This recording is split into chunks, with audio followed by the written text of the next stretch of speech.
Hi everyone, I'm Moose, and as much as I love seeing the Predator rip the spines from hapless schmucks, if you want to see the Yautja go toe-to-toe with some more dangerous game, you need to check out the expanded universe. In the 31 years since the first film debuted, the Predator has stalked some of pop culture's most prestigious properties, resulting in some of the most awesome and insane crossovers we've ever seen. So stick around, because today we're talking about the Predator's most peculiar prey.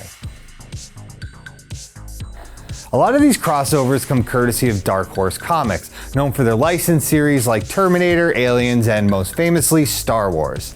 Their Predator line proved particularly popular, and after the success of their standalone stories, Dark Horse was ready to unleash the Yautja on the DC Universe.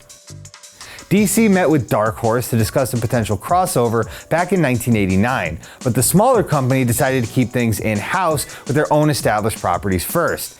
After the original Alien vs. Predator comic became a massive hit in 1990, Dark Horse returned to DC with a pitch to pit their hunter against his ultimate target, the Dark Knight. When the world's greatest detective tracks down a killer who's been separating victims from their spines, he finds himself at the losing end of an alien ass beating. But he eventually stops the hunter from turning Gotham City into a game preserve. The Bat faced the Predator in 2 more miniseries and in a tag team with the Big Blue Boy Scout. Superman was hunted in his own crossover too, where the Man of Steel was conveniently depowered by a virus, because all the stealth camo in the world won't hide you from that X-ray vision. And if the world's finest team wasn't worthy enough prey, the Predators eventually set their sights on the entire Justice League, when an evil race of aliens engineered an army of Yautja with the powers of the JLA. Of course, now that they're about to become property of Disney, I wouldn't expect to see Batman vs. Predator on screen anytime soon, but you can check out an amazing 2003 fan film called Dead End that imagines how a back alley encounter between the Yautja and the Caped Crusader would really go down. Predators seem to have a lot of trouble with peace officers, whether it's a masked vigilante or Danny Glover as an LAPD detective.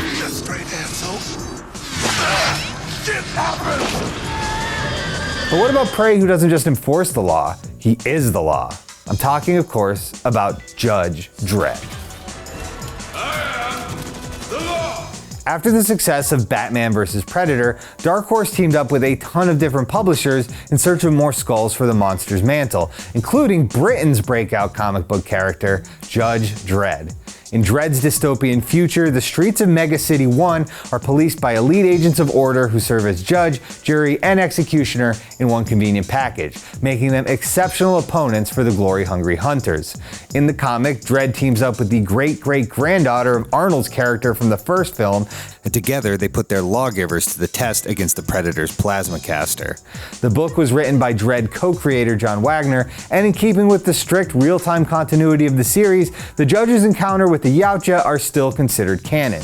And speaking of canon, one of Western literature's most famous pulp heroes also crossed paths with the Predator, the ape man known as Tarzan.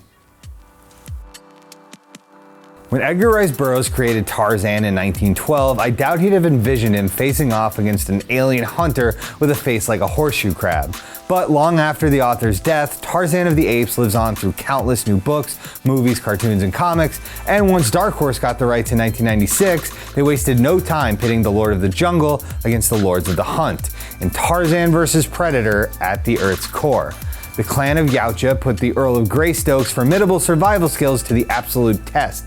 And if you think Arnold going full snake eater was impressive, you've never seen Tarzan of the Apes literally bash in a predator's head with a rock. Pretty hardcore stuff, but that's nothing compared to the brutality on display in the world of Mortal Kombat.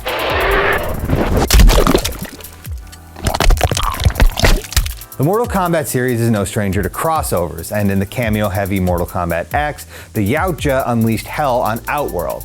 The DLC Predator is the perfect fit for the ultra-violent fighting game, and not just because Cyrax and Sector blatantly ripped off his design. His entire moveset is filled with brilliant callbacks to the movies, and his brain-splitting finishing moves make excellent use of the Yautja's arsenal.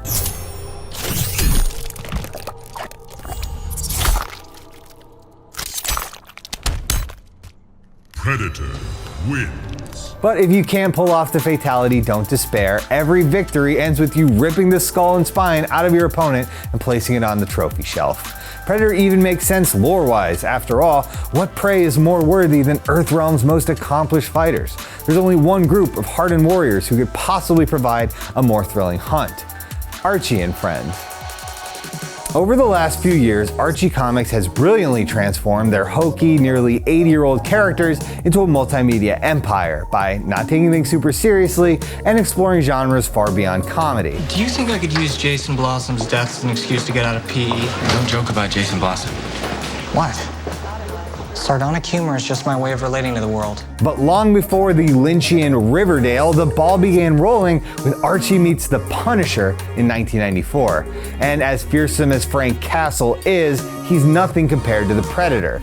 Unlike other series like Afterlife with Archie or the revamped Sabrina, Archie vs. Predator is drawn in Dan DeCarlo's cartoony style, which makes the exploding heads, impaled bodies, and torn out spines even more unsettling. Between the occult rituals, interspecies surgery, and Archie-shaped exosuits, the entire miniseries is completely batshit in the best way possible. Archie Andrews would go on to encounter even scarier foes like Sharknadoes and the cast of Glee.